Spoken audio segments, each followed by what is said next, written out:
കഥയെ ആരംഭിക്കുന്നത് ഒരു യുവാവിനെ കാണിച്ചുകൊണ്ടാണ്. തോക്കേന്തി ഒരു പാർക്കിംഗ് ലോട്ടിലേക്ക് കടന്നു വന്ന അയാൾ ആരെയോ വെടിവെക്കാൻ തയ്യാറെടുക്കുകയായിരുന്നു. അയാളുടെ പേര് ചാർലി എന്നാണ്. പ്രത്യേകിച്ചൊരു കാരണവുമില്ലാതെ പാർക്കിംഗ് ലോട്ടിൽ കൃത്യമായ തയ്യാറെടുപ്പുകളോടെ നിന്ന ചാർലി നദിക്കപ്പുറമുള്ള 5ഓളം വരുന്ന ആളുകളെ വെടിവെച്ച് കൊല്ലുകയാണ്.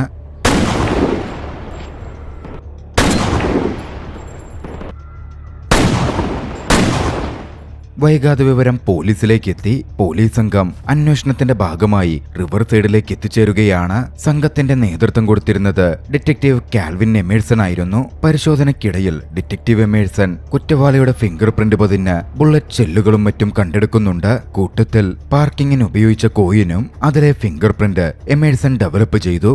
അതിൽ നിന്നും തെളിഞ്ഞു വന്ന ഫിംഗർ പ്രിന്റ് ആകട്ടെ ജെയിംസ് ബാർ എന്ന പേരുള്ള ഒരു മുൻകാല US ആർമി സ്നൈപ്പറുടേതായിരുന്നു. ഒരു സ്നൈപ്പറാണ് അത്തരത്തിൽ വെടിയുതിർത്തിരിക്കുന്നത്. ഫിംഗർ പ്രിന്റ് കിട്ടിയിരിക്കുന്നതും ഒരു സ്നൈപ്പറുടേത്. ഉടനടി ജെയിംസ് ബാറിന്റെ ഇടത്തേക്ക് അഡ്രസ് ഫോളോ ചെയ്ത് എമേഴ്സണും സംഘവും എത്തി.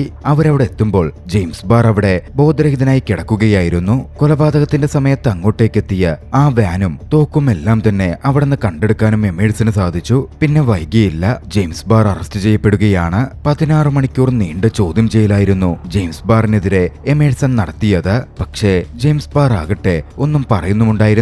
ചോദ്യം ചെയ്യൽ നടക്കുമ്പോൾ പ്രോസിക്യൂട്ടർ അറ്റോർണിയായ അലക്സ് റോഡിനും അവിടെ ഉണ്ടായിരുന്നു. ഒരു ഘട്ടത്തിൽ എമേഴ്സൺ പറഞ്ഞു, കുറ്റം ഏറ്റെടുത്ത് ഒക്കെയും തുറന്നു പറഞ്ഞാൽ നിനക്ക് ജയിലിൽ തടവ് ശിക്ഷ അനുഭവിച്ച് ജീവിക്കാം, അല്ലെങ്കിൽ തീർച്ചയായും വധശിക്ഷയാവും ലഭിക്കുക. അലക്സ് റോഡിൻ ഒരു കേസിൽ പോലും പരാജയപ്പെടാത്ത വക്കീലാണ്, അറിയാമല്ലോ. പക്ഷേ അപ്പോഴും ജെയിംസ് ബാർ മിണ്ടാതിരുന്നു. പിന്നാലെ ഒരു പേപ്പറിൽ ജാക്ക് റീച്ചറെ കൊണ്ടുവരൂ എന്ന മട്ടിലെഴുതി അവനത് എമേഴ്സനും അലക്സ് റോഡിനും മുമ്പിലേക്ക് വെച്ചു. ആരാണ് ഈ ജാക്ക് റീച്ചർ എന്ന് എമേഴ്സണും അലക്സിനും ഒരു പിടുത്തവും ഉണ്ടായിരുന്നില്ല. അവർ അതിനെപ്പറ്റി ഒരു തിരച്ചിൽ നടത്തി. ഒടുവിൽ ജാക്ക് റീച്ചറെ പറ്റിയുള്ള വിവരങ്ങൾ എമേഴ്സൺ ലഭിക്കുകയാണ്. ജാക്ക് റീച്ചർ ഊരുദണ്ഡിയായി നടക്കുന്ന ഒരു വ്യക്തിയാണ്. പക്ഷേ അതിനു മുമ്പ് അയാൾ US ആർമി മിലിറ്ററി പോലീസിലെ ഒരു മേജറും ഇൻവെസ്റ്റിഗേറ്ററും ഒക്കെയായിരുന്നു. ഏറെ മികവുറ്റ ഒരു ആർമി ഓഫീസർ. ജാക്ക് റീച്ചറിന് ഡ്രൈവിംഗ് ലൈസൻസോ സ്വന്തമായി അഡ്രസ്സോ ഒന്നും തന്നെയില്ല. അയാളിലേക്ക് എത്തിപ്പെടുക തന്നെ പ്രയാസമായിരിക്കും. അവരെങ്ങനെ സംസാരിച്ചിരിക്കെ അതിശയകരമെന്ന വണ്ണം സാക്ഷാൽ ജാക്ക് റീച്ചർ അങ്ങോട്ടേക്ക് കടന്നു വന്നു. എങ്ങനെന്നല്ലേ, ജാക്ക് റീച്ചർ ജെയിംസ് ബാർ അങ്ങനെ കുറ്റകൃത്യത്തിന്റെ പേരിൽ അറസ്റ്റ് ചെയ്ത വിവരം ഒരു വാർത്തയിലൂടെ നോക്കിക്കണ്ടിരുന്നു. അതിനെ തുടർന്നായിരുന്നു ആ സ്റ്റേഷനിലേക്ക് അദ്ദേഹം എത്തിച്ചേർന്നത്. അങ്ങോട്ടേക്ക് എത്തിയ ജാക്ക് റീച്ചർ കുറ്റകൃത്യത്തെപ്പറ്റി ചോദിച്ചു. ജെയിംസ് ബാർ ഉപയോഗിച്ച ആയുധങ്ങളും കണ്ടെത്തിയ തെളിവുകളും കാണാൻ പറ്റുമോ എന്നും ചോദിച്ചെങ്കിലും എമേഴ്സനും അലക്സ് റോഡിനും അതിന് സമ്മതിച്ചില്ല. അങ്ങനെ പുറത്തുനിന്നുള്ള ഒരാൾക്ക് വെറുതെ അങ്ങ് തെളിവുകൾ കാണിച്ചു കൊടുക്കാൻ പറ്റില്ലല്ലോ. എങ്കിൽ ജെയിംസ് ബാറിനെ കാണാൻ അവസരം എനിക്ക് കിട്ടുമോ എന്നായി ജാക്ക് റീച്ചറുടെ ചോദ്യം. അതിന് അവർ അനുവദിക്കുകയാണ്. ജെയിംസ് ബാർ അപ്പോഴേക്കും ആശുപത്രിയിൽ ചികിത്സയിലായിരുന്നു. ആൾ കോമയിലും. സംഭവം എന്തെന്നാൽ ജയിലിലേക്ക് ജെയിംസ് ബാറിനെ മാറ്റുന്ന സമയത്ത് തടവുപുള്ളികൾ ജെയിംസ് ബാറിനെ ക്രൂരമായി ആക്രമിച്ചു. But it's done and we can't undo it. Flunky threw him to the wolves. Just as likely. So what happens now? Well, now he's in. അങ്ങനായിരുന്നു ജെയിംസ് ബാർ ആശുപത്രിയിലും തുടർന്ന് കോമയിലും ആയിപ്പോയത്. അന്ന് ആശുപത്രിയിൽ നിന്ന് തിരികെ ഇറങ്ങുന്ന സമയം ജാക്ക് റീച്ചർ ഹെലൻ റോഡിനെ കണ്ടു. അലക്സ് റോഡിന്റെ മകളാണ് ഹെലൻ റോഡിൻ. അവളും വക്കീൽ തന്നെയാണ്. നിലവിൽ ജെയിംസ് ബാറിന്റെ കേസ് ഏറ്റെടുത്തിരിക്കുന്നത് അവളാണ്. ജാക്ക് റീച്ചറെ പറ്റി ഹെലൻ അറിവുണ്ടായിരുന്നു. ഹെലൻ ജാക്ക് റീച്ചറോട് സംസാരിച്ചു. കേസ് തെളിയിക്കാനും ജെയിംസ് ബാറിനെ പുറത്തു കൊണ്ടുവരാനും അന്വേഷണത്തിൽ സഹായിക്കാൻ ഹെലൻ ജാക്ക് റീച്ചറോട് പറഞ്ഞു. എന്റെ ഇൻവെസ്റ്റിഗേറ്റർ ആവുകയാണെങ്കിൽ നിങ്ങൾക്ക് എവിഡൻസുകളൊക്കെ കാണാനും പറ്റും എന്നും ഹെലൻ പറയുന്നുണ്ടായിരുന്നു. പക്ഷേ അതിലൊന്നും തനിക്ക് താല്പര്യമില്ലെന്നായിരുന്നു ജാക്ക് റീച്ചറുടെ മറുപടി. അവരുടെ സംസാരം തുടർന്ന് അവരൊരു റെസ്റ്റോറന്റിലെത്തി. വീണ്ടും കാര്യങ്ങൾ വ്യക്തമായി സംസാരിക്കാൻ തുടങ്ങി. എന്താണ് ജാക്ക് റീച്ചറും ജെയിംസ് ബാറും തമ്മിലുള്ള ബന്ധം ഹെലൻ അറിയണമായിരുന്നു. ജാക്ക് റീച്ചർ പിന്നാലെ ചില കാര്യങ്ങൾ പറഞ്ഞു. ജെയിംസ് ബാർ യാഥാർത്ഥ്യത്തിൽ ഒരു മുൻകാല മിലിറ്ററി സ്നൈപ്പർ ആയിരുന്നു. ഇറാഖിൽ സേവനമനുഷ്ഠിക്കാൻ അമേരിക്കൻ മിലിറ്ററി അവനെ ഇറാഖിലേക്ക് അയച്ചു. പക്ഷേ ആദ്യത്തെ 2 കൊല്ലം സർവൈലൻസ് ഡ്യൂട്ടി മാത്രമായിരുന്നു ജെയിംസ് ബാറിന് ലഭിച്ചത്. പൊതുവെ ക്രൂരനായ, കൊല്ലാൻ മടിയില്ലാത്ത, കൊല്ലാൻ ആഗ്രഹിച്ച് മിലിറ്ററിയിൽ ചേർന്ന ജെയിംസ് ബാറിന് ആകെ ഭ്രാന്തെടുത്തു. ഒടുവിൽ ഒരു ഘട്ടത്തിൽ പ്ലാൻ ചെയ്ത് കുറച്ചധികം പേരെ ജെയിംസ് ബാർ പുറത്തു വന്നു കൊന്നു. കൂടുതലും ഇറാഖി പൗരന്മാരെ. അന്വേഷണം ജാക്ക് റീച്ചറിലേക്ക് എത്തി. കൃത്യമായ അന്വേഷണത്തിലൂടെ ജെയിംസ് ബാറിലേക്ക് എത്തിച്ചേരാനും ജാക്ക് റീച്ചറിന് കഴിഞ്ഞു. ജെയിംസ് ബാർ കുറ്റകൃത്യങ്ങൾ സമ്മതിക്കുകയും ചെയ്തതാണ്. പക്ഷേ മിലിറ്ററി അവന്റെ മേലൊരു നടപടിയും എടുത്തില്ല. കോർട്ട് മാർഷൽ സംഭവിച്ചില്ല. അവനെ മോചിപ്പിക്കുകയായിരുന്നു ചെയ്തത്. കാരണമെന്തെന്നാൽ ജെയിംസ് ബാർ കൊലപ്പെടുത്തിയ ആ ഇറാഖി പൗരന്മാർ അതിനു മുമ്പ് കുറെ പെൺകുട്ടികളെ പീഡിപ്പിച്ചിരുന്നുവത്രേ. കുറ്റവാളികളെയാണ് ജെയിംസ് ബാർ കൊന്നത് എന്നുള്ളതുകൊണ്ട് ജെയിംസ് ബാറിന് മേൽ നടപടികളൊന്നും ഉണ്ടായില്ല. അങ്ങനൊരു സംഭവമേ നടന്നിട്ടില്ല എന്ന മട്ടിൽ വരുത്തി തീർക്കുകയായിരുന്നു മിലിറ്ററി ചെയ്തത്. അന്ന് ജാക്ക് റീച്ചർ ഒരു പ്രതിജ്ഞ ചെയ്തു. ജെയിംസ് ബാറിനോട് പറയുകയും ചെയ്തു, ഇനി എന്തെങ്കിലും ഇതുപോലെ നിന്റെ പേരിൽ സംഭവിച്ചാൽ നിനക്കെതിരെ നടപടിയെടുക്കാൻ, കേസ് തെളിയിക്കാൻ താൻ വരുമെന്നായിരുന്നു അത്. ജാക്ക് റീച്ചറിൽ നിന്നും എല്ലാ വിവരവും ഹെലൻ കേട്ടറിഞ്ഞു. ഹെലൻ പിന്നാലെ ജാക്ക് റീച്ചറോട് തന്റെ അന്വേഷണ ഉദ്യോഗസ്ഥനാവാമോ എന്ന് ചോദിച്ചു. പക്ഷേ ആദ്യം ജാക്ക് റീച്ചർ അത് വിസമ്മതിക്കുകയായിരുന്നു ചെയ്തത്. ഹെലനോട് യാത്ര പറഞ്ഞ് ബസ്സിൽ കയറി ജാക്ക് റീച്ചർ പോവുകയും ചെയ്തു. പക്ഷേ യാത്രാമധ്യേ എന്തോ ഒന്ന് വല്ലാതെ ജാക്കിനെ പിന്നോട്ട് വലിക്കുന്നുണ്ടായിരുന്നു. കേസിൽ എന്തൊക്കെയോ ശരിയല്ല. ജെയിംസിന് ഒരുപക്ഷെ തന്റെ സഹായം വേണമെങ്കിലോ. ജാക്ക് റീച്ചർ തിരികെ വന്നു. ഹെലനോട് സംസാരിച്ചു. കേസ് ഞാൻ അന്വേഷിക്കാം, പക്ഷെ ഒരു കാര്യമുണ്ട്. കുറച്ചു കാര്യങ്ങൾ ഹെലനും അന്വേഷിച്ച് അറിഞ്ഞു തരണം. കൊല്ലപ്പെട്ട വിക്ടിംസിന്റെ വീട്ടിലൊക്കെ ഹെലൻ പോകണം. അവരുടെ ബാക്ക്ഗ്രൗണ്ട് ചെക്കിങ്ങും അവരെ പറ്റിയുള്ള വിവരങ്ങളും കണ്ടെത്തണം. വൈകാതെ ഹെലൻ തന്റെ അന്വേഷണം ആരംഭിച്ചു. വിക്ടിംസിന്റെ വീട്ടിലെത്തി അവരെ പറ്റി ചോദിച്ചറിഞ്ഞു. മറുവശത്ത് ജാക്ക് റീച്ചർ ആകട്ടെ കൊലപാതകം നടന്ന ആ ഇടത്ത് പോയി പരിശോധന നടത്തുകയായിരുന്നു. പരിശോധനയുടെ ഓരോ ഘട്ടത്തിലും ഒരു പ്രൊഫഷണൽ സ്നൈപ്പറായിട്ടുള്ള വ്യക്തി ഒരിക്കലും ആ പാർക്കിംഗ് ലോട്ടിൽ നിന്ന് വെടിയുതിർക്കില്ലെന്നും അതിലും എളുപ്പവും പിടിക്കപ്പെടാതിരിക്കാൻ സുഗമവുമായിട്ടുള്ളത് അടുത്തുള്ള പാലത്തിൽ നിന്ന് വെടിയുതിർക്കലാണ് എന്നും ജാക്ക് റീച്ചർ മനസ്സിലാക്കി.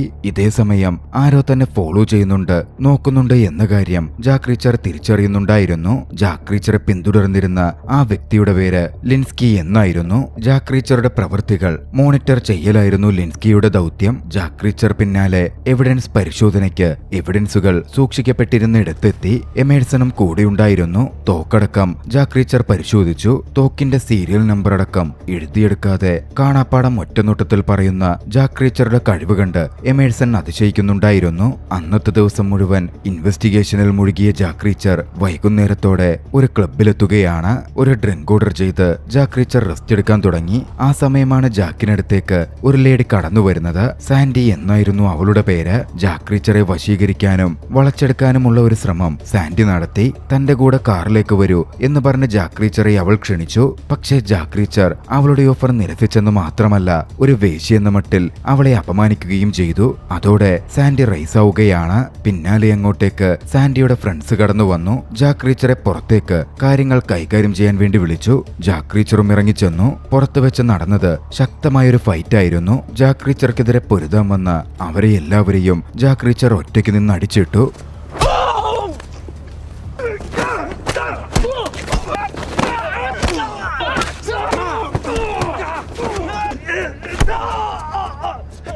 പക്ഷേ തൊട്ടു പിന്നാലെ അങ്ങോട്ടേക്ക് പട്രോളിംഗ് പോലീസ് സംഘം പാഞ്ഞെത്തുകയാണ്. തെരുവിൽ പ്രശ്നമുണ്ടാക്കിയതിനും ഫൈറ്റ് ചെയ്തതിനും ജാക്ക് റീച്ചറെ അവർ അറസ്റ്റ് ചെയ്തു കൊണ്ടുപോയി. കുറച്ചു സമയം പിന്നിട്ടപ്പോ വിവരം ഹെലൻ അറിഞ്ഞിരുന്നു. ജാക്ക് റീച്ചറെ ഇറക്കുവാൻ ഹെലനും എമേഴ്സണും എത്തി. ഹെലൻ ജാക്ക് റീച്ചറെ താമസിക്കാനായി ഒരു മോട്ടലിലേക്ക് മാറ്റിയിരുന്നു. അവിടെ വെച്ച് അവർ സംസാരിച്ചു. ജാക്ക് റീച്ചർ പറഞ്ഞു, ഞാനിവിടെ ഉള്ള കാര്യം ആരെയൊക്കെയോ പീഡിപ്പിക്കുന്നുണ്ട്. തന്നെ ഇല്ലായ്മ ചെയ്യാൻ വേണ്ടിയാണ് ഇന്ന് തനിക്കെതിരെ കരുതിക്കൂട്ടി ക്ലബിൽ വെച്ച് ആക്രമണം നടന്നത്. ഞാൻ ഈ കേസിൽ നിന്ന് പിന്മാറണം എന്നാരൊക്കെയോ ആഗ്രഹിക്കുന്നു.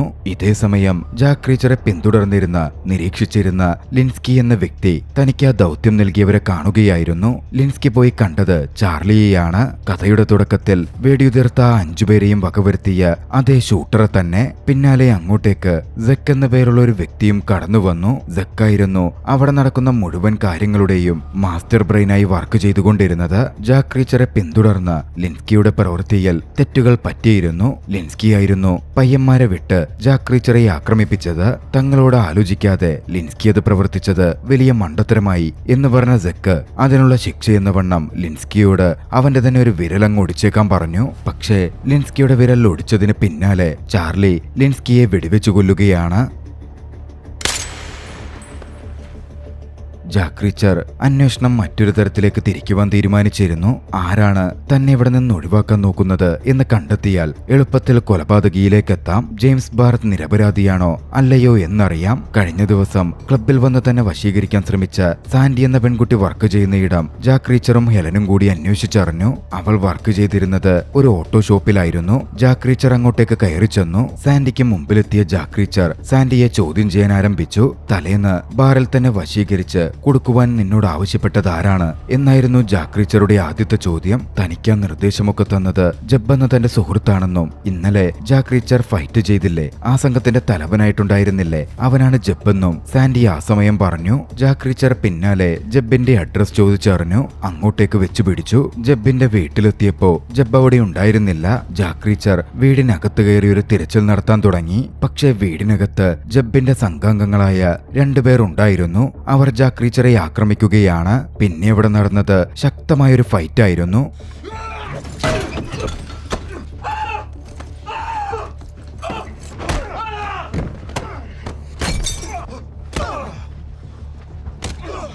തന്റെ മികച്ച സ്കില്ലുകൾ കൊണ്ട് അവരെയൊക്കെ അടിച്ചു വീഴ്ത്താൻ ജാക്ക് റീച്ചറിന് കഴിഞ്ഞു. പിന്നാലെ ജാക്ക് റീച്ചർ അവിടെ നിന്ന് മടങ്ങുകയാണ്. പക്ഷേ ജാക്ക് റീച്ചർ മടങ്ങുമ്പോ ഒരു സിൽവർ കളർ കാർ അവനെ ഫോളോ ചെയ്യുന്നുണ്ടായിരുന്നു.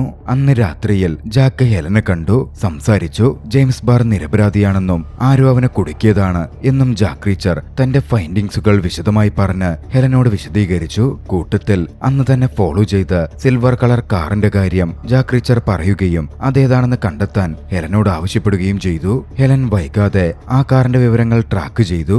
ആ കാറ് ആരുടേതാണെന്ന വിവരം ഹെലനെ ഞെട്ടിക്കുന്നതായിരുന്നു. 5 പേർ കൊല്ലപ്പെട്ടപ്പോ ആ കൂട്ടത്തിൽ കൊല്ലപ്പെട്ട ഒരു വ്യക്തി ഉണ്ടായിരുന്നു.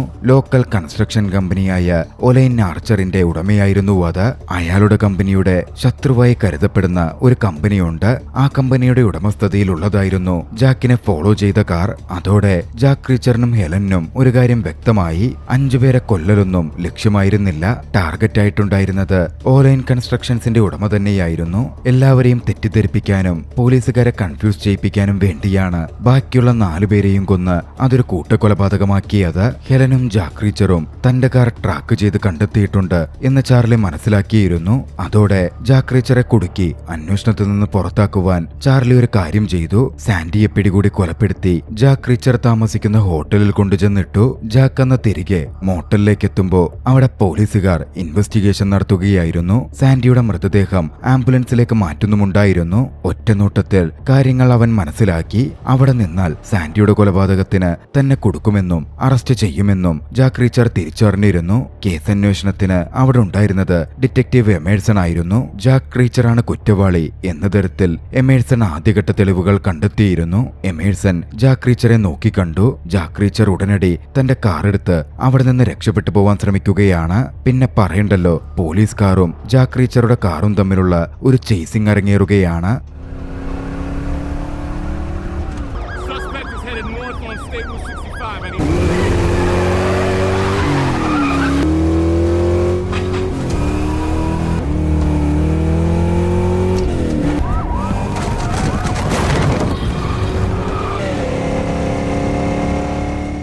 ആ ചേസ് നടക്കുന്നതിനിടയിൽ തന്നെ മുമ്പ് ഫോളോ ചെയ്ത് ചാർലിയുടെ അതേ കാർ ജാക്ക് റീച്ചർ റോഡിൽ കണ്ടു. അത് പിടികൂടുവാൻ ജാക്ക് റീച്ചർ അതിന്റെ പിന്നാലെ പോവാൻ തുടങ്ങി. സാൻഡിയെ കൊന്നത് ആ കാറിലുള്ളവരായിരിക്കും എന്ന് ജാക്ക് റീച്ചറിന് ഉറപ്പുണ്ടായിരുന്നു.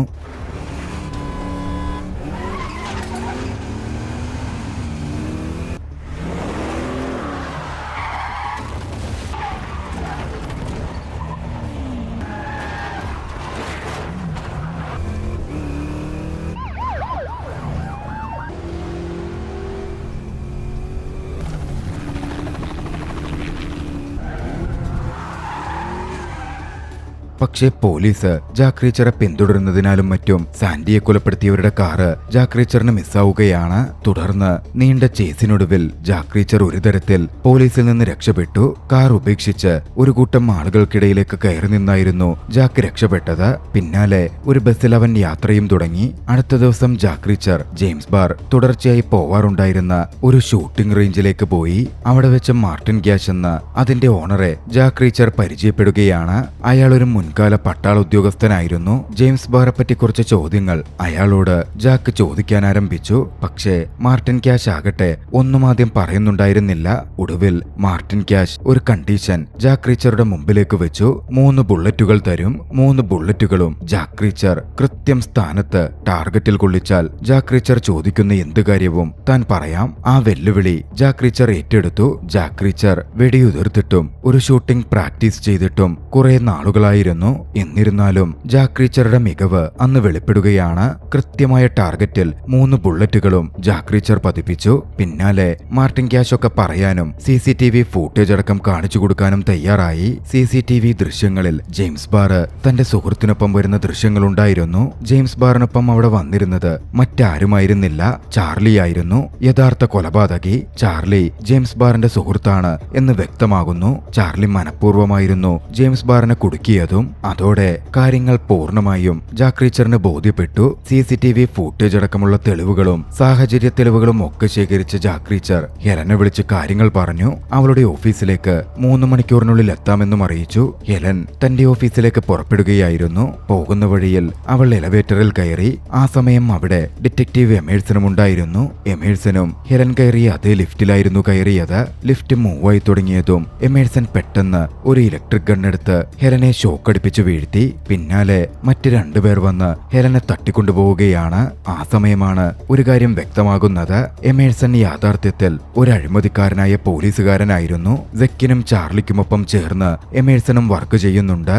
ഹെലനെ തട്ടിക്കൊണ്ടുപോയി ബന്ദിയാക്കി അവർ പാർപ്പിച്ചത് ഒരു മൈനിങ് ഏരിയയിലായിരുന്നു. വൈകാതെ ഒരു ഫോൺ കോളിലൂടെ ജാക്ക് റീച്ചർ ആ വിവരം മനസ്സിലാക്കി. ഹെലൻ തട്ടിക്കൊണ്ടു പോകപ്പെട്ടിരിക്കുന്നുവെന്ന്. അന്ന് അവിടെ വെച്ച് ചാർലിയെ താൻ വകവരുത്തും എന്ന് ജാക്ക് റീച്ചർ ഒരു പ്രതിജ്ഞ തന്നെ എടുത്തിരുന്നു. ഹെലനുള്ള ഇടം ചോദിച്ചറിഞ്ഞ അവൻ പിന്നാലെ ഷൂട്ടിംഗ് റേഞ്ച് നടത്തുന്ന മാർട്ടിനെ കാണുവാൻ പോയി. മാർട്ടിനടുത്ത് നിന്ന് ഒരു ഗണ്ണ് വാങ്ങലായിരുന്നു അവന്റെ ലക്ഷ്യം. പക്ഷേ എല്ലാം അറിഞ്ഞ മാർട്ടിൻ അവന് കൊടുത്തത് ഒരു കത്തി മാത്രമാണ്. വൈകാതെ ശത്രുവിന്റെ താവളത്തിലേക്ക് ജാക്ക് എത്തിച്ചേരുകയാണ്. നേരിട്ട് പോയാൽ മുകളിൽ നിന്ന് വെടിവന്ന് തന്റെ ജീവനെടുക്കും എന്ന് ജാക്കിന് അറിയാമായിരുന്നു. കാറ് തിരിച്ച് റിവേഴ്സിൽ ഓടിച്ചാണ് അന്ന് വിദഗ്ധമായി ജാക്ക് കെട്ടിടത്തിന്റെ അടുത്തേക്കെത്തുന്നത്. ജാക്കിനെതിരെ ഷൂട്ടൌട്ട് അരങ്ങേറിയെങ്കിലും വിദഗ്ധമായി മറഞ്ഞു നിന്നും മറ്റും ജാക്ക് അതിൽ നിന്നൊക്കെ രക്ഷപ്പെട്ടുകൊണ്ടിരുന്നു. ഒരു ഘട്ടത്തിൽ തന്നെ കൊല്ലാൻ നിന്നൊരു വ്യക്തിയെ കല്ലുകൊണ്ട് ഇടിച്ചിട്ട ജാക്ക് അയാളുടെ തോക്ക് കരസ്ഥമാക്കി. പിന്നെ അവിടെ നിന്നും ഓരോരുത്തരെയായി ഷൂട്ട് ചെയ്ത് കൊലപ്പെടുത്തുകയായിരുന്നു. അതോടെ ചാർലി ആകെ വല്ലാതായി. അകത്തേക്ക് ചെന്ന് തന്റെ കൂടുതൽ കയ്യാളുകളെ ജാക്ക് റീച്ചറെ വകവരുത്താനായി പുറത്തേക്ക് പറഞ്ഞു വിട്ടു. ജാക്കിനെ സഹായിക്കാൻ മാർട്ടിനും അങ്ങോട്ടേക്ക് വന്നിരുന്നു. വലിയൊരു വണ്ടിയിൽ മാർട്ടിനെ കൊണ്ട് ശത്രുക്കളുടെ ശ്രദ്ധ തെറ്റിപ്പിക്കാൻ ജാക്ക് ഓടിപ്പിച്ചു വിട്ടു. ശേഷം ശത്രുക്കളെ ജാക്ക് വിദഗ്ധമായി വകവരുത്തി. അവിടെ ഉണ്ടായിരുന്ന മുഴുവൻ കയ്യാളുകളെയും വകവരുത്തി കഴിഞ്ഞപ്പോ ജാക്ക് തയ്യാറെടുത്തു നിന്നു. മറുവശത്ത് ചാർലിയാകട്ടെ ഏവരും തീർന്നുവെന്ന് മനസ്സിലാക്കി ജാക്കിനെ എതിരിടാൻ തോക്കെടുത്ത് പുറത്തേക്കിറങ്ങി. പക്ഷേ ചാർലിക്ക് പുറകിൽ വന്ന് ജാക്ക് അവന് നേരെ തോക്ക് ചൂണ്ടിയിരുന്നു. ആയുധം താഴെയിടാൻ ജാക്ക് റീച്ചർ അവനോട് പറഞ്ഞു. ചാർലിയെ അങ്ങനെ അങ്ങ് വെടിവെച്ചു കൊല്ലാൻ ജാക്ക് ഉദ്ദേശിച്ചിരുന്നില്ല. അവിടെ വെച്ച് ഇരുവരും തമ്മിൽ ശക്തമായ ഒരു ഫൈറ്റ് അരങ്ങേറുകയാണ്.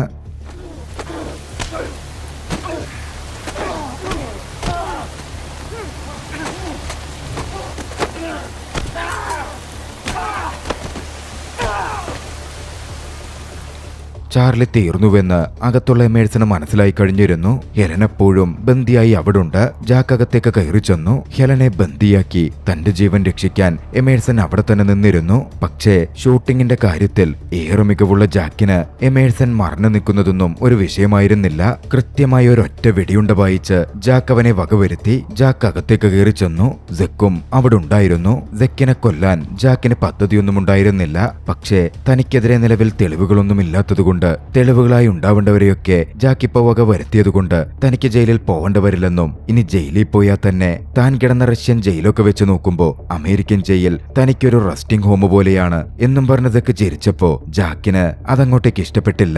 ജാക്ക് സെക്കിനെയും എല്ലാം അവസാനിപ്പിക്കാൻ അവിടെ വെച്ച് വകവരുത്തുകയാണ്. പിന്നാലെ ഹെലനെ രക്ഷപ്പെടുത്തിയ ജാക്ക് പുറത്തേക്ക് വന്ന് മാർട്ടിൻ ക്യാഷിനൊപ്പം അവിടെ നിന്ന് രക്ഷപ്പെട്ടു പോയി. അധികം വൈകാതെ കോമയിൽ നിന്ന് ജെയിംസ് ബാർ ഉണർന്നിരുന്നു. ഹെലൻ ജെയിംസ് ബാറിനെ ഉടനെ ആശുപത്രിയിൽ ചെന്നു കണ്ടു. മറുവശത്ത് ജാക്ക് റീച്ചർ ആകട്ടെ ആ നഗരം വിട്ടുപോവുകയായിരുന്നു. ജാക്ക് റീച്ചർ ബസ്സിൽ സഞ്ചരിച്ചുകൊണ്ടിരിക്കുമ്പോൾ ഒരാൾ ഒരു പെൺകുട്ടിയെ ശല്യപ്പെടുത്തുന്നത് അവന്റെ ശ്രദ്ധയിൽപ്പെട്ടു. അയാളെ കൈകാര്യം ചെയ്യാൻ എഴുന്നേക്കുന്ന ജാക്ക് റീച്ചറുടെ ദൃശ്യത്തോടെ ചലച്ചിത്രം അവസാനിക്കുന്നു. നിങ്ങൾക്ക് ഈ ആക്ഷൻ ചലച്ചിത്രം ഇഷ്ടമായെങ്കിൽ വീഡിയോ ലൈക്ക് ചെയ്യുക. അഭിപ്രായങ്ങളും നിർദ്ദേശങ്ങളും കമന്റുകളിൽ രേഖപ്പെടുത്തുക. കഴിയുമെങ്കിൽ ചാനൽ സബ്സ്ക്രൈബ് ചെയ്തും കൂട്ടുകാർക്ക് ഷെയർ ചെയ്തു കൊടുത്തും ഞങ്ങളെ സപ്പോർട്ട് ചെയ്യുക. അടുത്ത എപ്പിസോഡിൽ മറ്റൊരു മികച്ച ചലച്ചിത്രവുമായി നമുക്ക് കണ്ടുമുട്ടാം. അതുവരെ ബൈ.